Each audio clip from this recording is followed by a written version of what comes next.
Bienvenue sur ces livres qui chantent. Alors que la tendance quasi mondiale relative aux migrations internationales met la focale sur la dimension dramatique des vastes mouvements vers l'Europe, surtout au large de Lampedusa, les chercheurs ne se limitent pas à cette vision obtuse. Aussi explorent-ils d'autres pistes de compréhension de ce phénomène vieux comme le monde pour adresser plusieurs problématiques, parmi lesquelles celle du développement local. C'est la préoccupation de Pierre Camdem et des rédacteurs qu'il mobilise dans le cadre de la production des essais consacrés à ce sujet. En voyant plutôt le verre à moitié plein, ils décrivent la vague de profits que charrient les relations entre la diaspora et le bercail, même la mobilité des fils d'Afrique vers l'Occident et des fils d'Afrique vers l'Afrique. Pierre Camdem, merci de nous rejoindre pour parler de vos ouvrages. Merci Serge, c'est moi qui vous remercie pour ce petit moment que vous m'accordez afin que je puisse m'exprimer sur ce sur quoi je me préoccupe depuis un certain nombre de temps. Avant de parler de ces migrations, considérons d'abord l'espace où nous sommes, où nous produisons, le musée national, le lieu où respirent les trésors du Cameroun, les trésors patrimoniaux. Ça vous inspire quoi? Eh bien, ça m'inspire tout d'abord une première préoccupation liée au développement local. Parce qu'en fait, le développement local compose avec les principes patrimoniaux. C'est-à-dire que c'est les patrimoines qui mobilisent et sous-tendent le développement local, quel qu'il soit. Et en quelque part, les migrations tendent aussi à rappeler, en quelque part, cette dimension de développement local si chère à nous tous, et effectivement que ces lieux semblent être extrêmement imbibés et nous permettent effectivement de s'en rappeler. Autrement dit, il y a tellement de richesses chez nous que ça ne vaut pas la peine d'aller voir ailleurs. Et justement, c'est le principe du développement local, regarder sous ses pieds, les richesses qu'on a sous les pieds, plutôt que de les regarder dans le ciel, n'est-ce pas? Alors, on va s'intéresser à des questions assez urgentes, celles d'aujourd'hui, l'émotion actuelle. On voit s'élever des murs qui sont autant de blockhaus impénétrables aux portes de l'Europe, qu'on peut dire les migrants, on n'en veut plus aujourd'hui. Ben, on s'interroge effectivement sur l'effervescence des préjugés, des crispations autour des frontières d'une part, frontières érigées en mur. Et en fin de compte, on se demande, mais pourquoi est-ce qu'on se crispe autour des frontières? Et pourquoi est-ce que les frontières deviennent finalement des murs? Eh bien, on se rend compte que les frontières deviennent des murs par rapport à la notion que vous venez de dire tout à l'heure, le verre à moitié plein pour le côté positif des migrations, mais il y en a qui se concentrent sur le verre à moitié vide. Mais est-ce qu'aujourd'hui, avec les crises multiples, il n'y a pas lieu de comprendre cette défense des territoires face aux problèmes de précarité? Est-ce que les gens n'ont pas peut-être raison de filtrer ou alors de dire attention, l'étranger est étrange? Effectivement, effectivement, vous avez raison. Je pense que l'apparence, le côté un peu, je vais dire, superficiel du phénomène laisse croire effectivement qu'on ait raison de se crisper et puis de se bloquer vis-à-vis de l'autre, que l'altérité pose problème. Mais en réalité, quand on gratte très bien, on remarque que c'est cette altérité qui nourrit les sociétés, qui permettent aux sociétés de se régénérer et de repartir correctement. Et quand certaines sociétés ont atteint ce qu'elles peuvent considérer comme une sorte de paroxysme, d'apothéose, bon, le plus souvent, elles se croient assises et ne permettent plus à ce que la régénérescence se fasse pour un certain nombre. Et donc, du coup, on se trouve dans des positions de crispation qui, en réalité, cachent le fond de la pertinence de l'opération, particulièrement les migrations. Ouais, on sait qu'aujourd'hui, un continent extrêmement riche, un pays-continent extrêmement riche, extrêmement puissant aujourd'hui, ne doit sa puissance qu'aux migrations internationales. Oui, bon, c'est vrai les États-Unis, par exemple. Les migrations ont servi longtemps le monde entier. D'ailleurs, sur la question des chiffres, vous développez, mais bien avant vous, le professeur Jean-Emmanuel Pondy a combien d'ouvrages sur le sujet pour dire qu'il faut reconsidérer ce qui est dit sur le drame des migrants. Vous parlez de 20% de migration de l'Afrique ou des pays secoués par la guerre vers l'Europe contre 80% des migrations entre pays africains. En effet, si on revient sur la dramatisation qui, effectivement, est brandie par cette question d'emmurement de l'Europe, les chiffres battent en brèche complètement cette posture-là. Alors, on sait qu'aujourd'hui, qu'il n'y a que 20% d'Africains qui se déplacent vers un territoire hors du continent. 80% de migrants internationaux, j'entends, migrants internationaux africains qui se déplacent à l'intérieur du continent. Ce qui veut dire qu'en fait, l'emmurement de l'Europe n'a pas de sens. Donc on ne le comprend pas. Et quand on regarde effectivement aussi la circulation des 20% se dirigeant vers l'Europe, parmi ces 20%, 80 à 90% circulent régulièrement. Donc ce sont des migrants qui y vont avec des titres de séjour normaux, des droits d'entrée normaux, de manière extrêmement régulière. Et il y a à peine que 10 à 20% qui arrivent de manière dite irrégulière.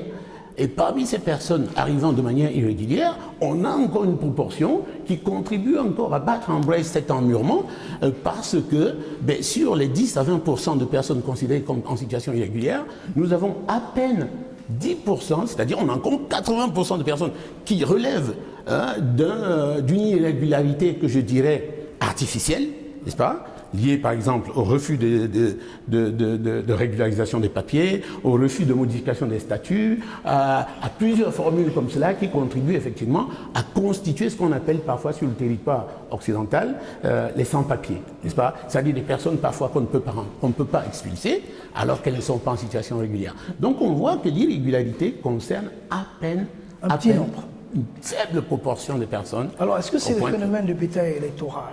Certains ont analysé ça en disant on surjoue, oui. on grossit le trait, parce qu'en période électorale, il faut montrer que l'étranger, comme je l'ai dit tout à l'heure, est étrange. C'est effectivement là que se trouve le problème. Le problème, c'est la politisation extrêmement forte de la question migratoire. Et cette politisation a fait en sorte que, depuis 1986, donc depuis la première cohabitation en France, il y a un marché électoral migratoire qui fait en sorte qu'il y a un corps politique migratoire qui est constitué aujourd'hui et dont le marché principal est la migration.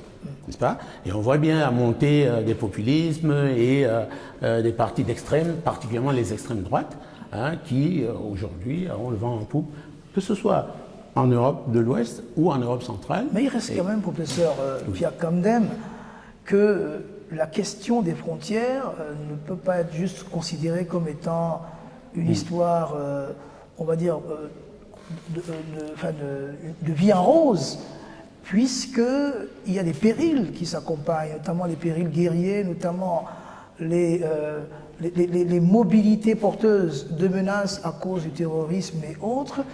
La frontière doit-elle être absolument une béance ? Alors, là, vous soulevez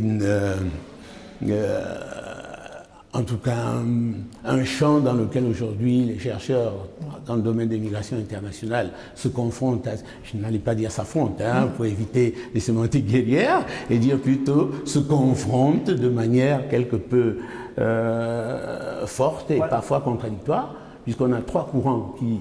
Alors, c'est quoi les courants? Alors, le premier courant, c'est les universalistes.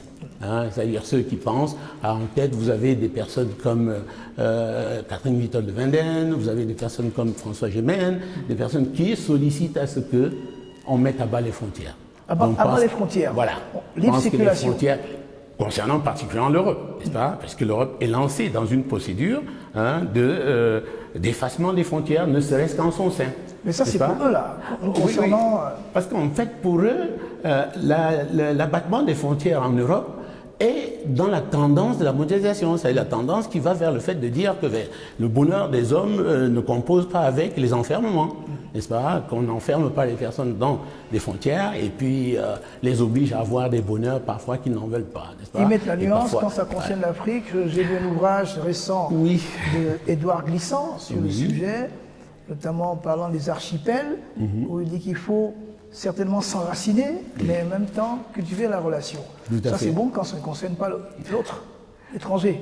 Bon, ben voilà, c'est des personnes qui vont voguer à contre-courant d'Édouard Glissant et pensent que le nationalisme, le retour au nationalisme est quelque chose de fondamental pour la régénérescence des États européens et pour le maintien du niveau de bien-être des Européens. Et le troisième courant, ben, c'est le courant des, je dirais, des scientifiques modérés, hein, qui pensent que tout n'est ni bon ni mauvais absolument, et qui pensent qu'en fait, il faut à chaque fois une dose de proportion par rapport à la part négative et la part positive des migrations, et savoir composer pour qu'effectivement il y ait apaisement dans les sociétés. Les frontières ne sont pas forcément à détruire, mais il faut reconsidérer les frontières et redonner aux personnes qui donnent corps aux frontières les véritables positions qui sont les leurs. C'est-à-dire qu'ils ne reviennent pas à opposer la frontière aux migrants, la frontière devrait plutôt être opposée aux États.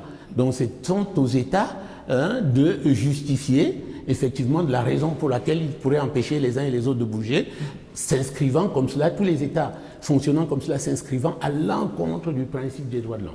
Ok, mais il y a quand même que nous sommes en pleine période de mondialisation, de dématérialisation. La frontière est physique, mais elle est également une frontière symbolique. Oui. Aujourd'hui, on peut glisser à partir d'un clic d'une frontière à l'autre. Effectivement, c'est là où il y a un paradoxe énorme. Pourquoi pourrait-on glisser à partir d'un clic d'une frontière à une autre pour des raisons plutôt matérielles? Quand vous voulez faire vos courses, par exemple, sur Amazon, n'est-ce pas? Vous commandez votre produit qui va vous être livré, vous allez payer en Angleterre, le produit va partir de Tchécoslovaquie et arriver à Johannesburg en se moquant des frontières, n'est-ce pas? Pourquoi le clic peut le faire et l'individu qui met en avant ce clic et qui donne corps à ce clic n'a pas la capacité de le faire lui-même? Pourquoi donne-t-on l'avantage des atouts aux capitaux et aux technologies, hein, pour que les technologies puissent fonctionner et que l'homme qui est à la base de la technologie elle-même, ben, cet homme se trouve plutôt presque comme bâillonné et mis au banc de la capacité de mobilité. Alors, rentrons chez nous au pays, puisque ça nous concerne aussi. Oui. Nous vivons des moments bien difficiles dans certaines régions. On va citer l'extrême nord, le septentrion en général, l'est du Cameroun, avec les menaces des groupes armés désordonnés, voilà. Oui. Et puis on va avoir aussi les différentes secousses, les menées terroristes dans le nord-ouest et le sud-ouest du Cameroun, ce qui génère aussi les déplacements des mouvements de population.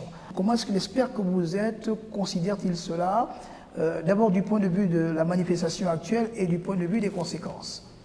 Quelle que soit la nature des crises, hein, les crises sont toujours porteuses de déplacement de personnes. Ce qui est nécessaire de faire aujourd'hui, c'est de faire comprendre aux uns et aux autres que les déplacements de personnes sont toujours source de problèmes, des sources de difficultés. Et donc je pense pour ma part que les mobilités contraintes qui résultent de l'ensemble de ces crises et de l'ensemble de ces dysfonctionnements de la société demandent à ce qu'en amont on prépare les étudiants, on prépare les jeunes, on prépare la société à mieux comprendre ce que c'est que la mobilité, à mieux comprendre ce que c'est que l'immigration et distinguer les divers types de migration et savoir donner à chaque migration une réponse concrète, une réponse efficace afin que effectivement le mal soit moins durement vécu. Alors quel est le contenu du pacte global au vu de tout ce qu'on a dit comme étant péril en puissance?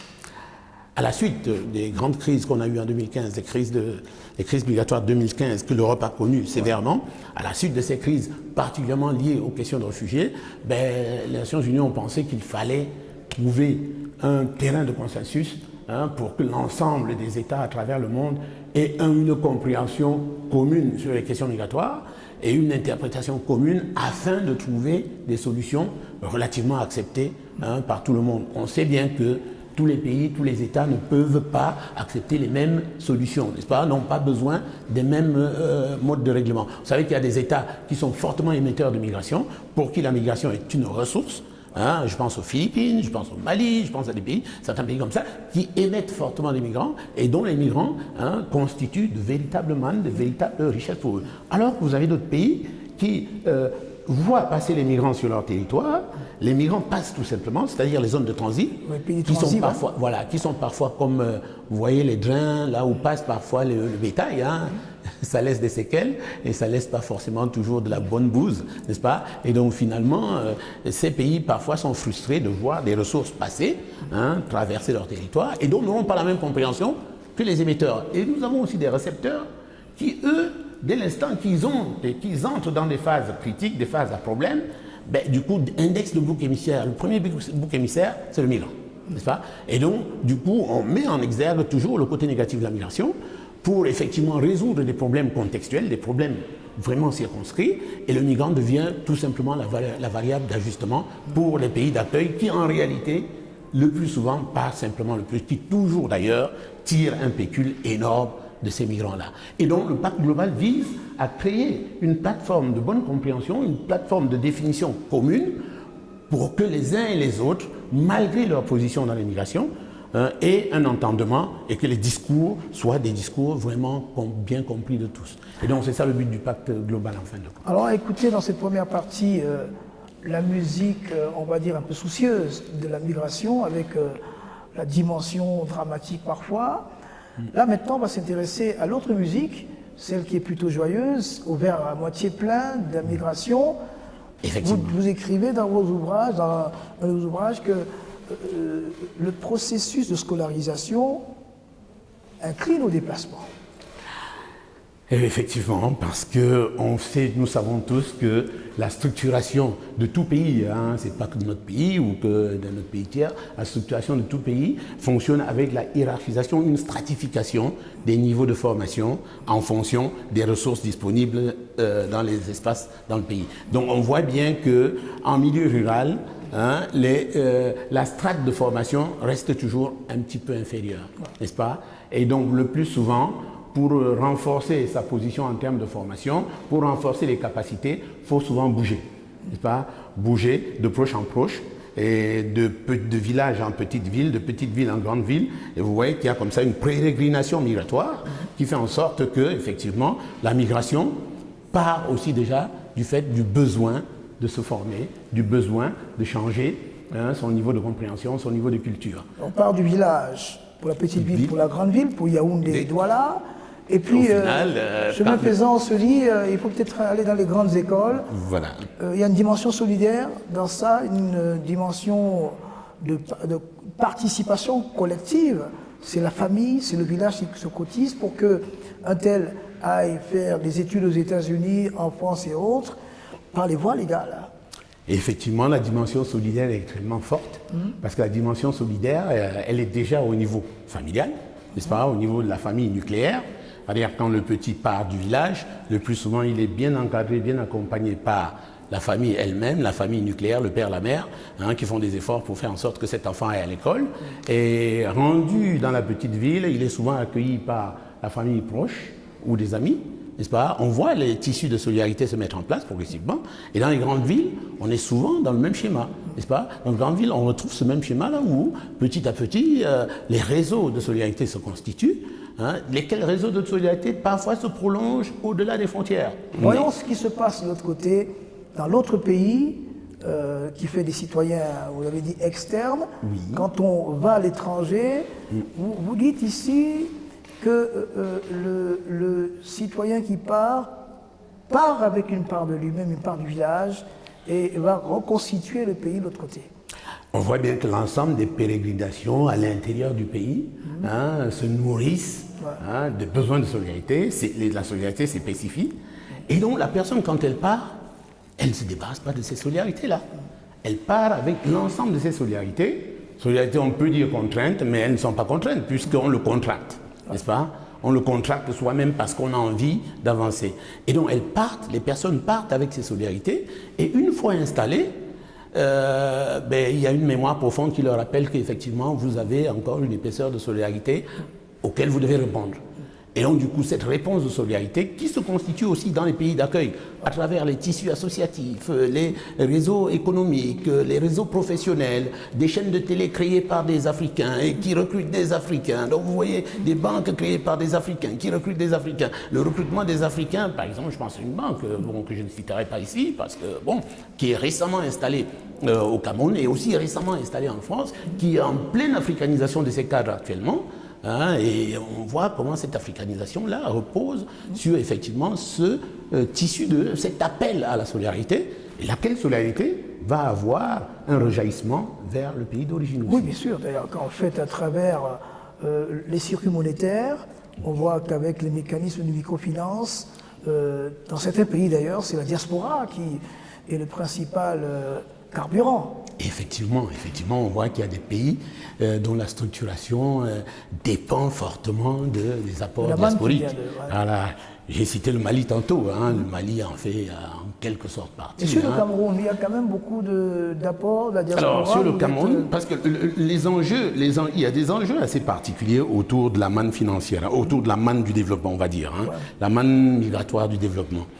Alors, le problème dans le calcul de la manne, je dis problème, la difficulté dans le calcul de la manne migratoire pour le développement, c'est qu'elle est techniciste. C'est-à-dire qu'elle se réfère uniquement à une dimension de l'économie réelle, c'est-à-dire de l'économie qu'on dit formelle. Or, on sait que l'économie formelle constitue à peine 15 à 20% de l'économie en général.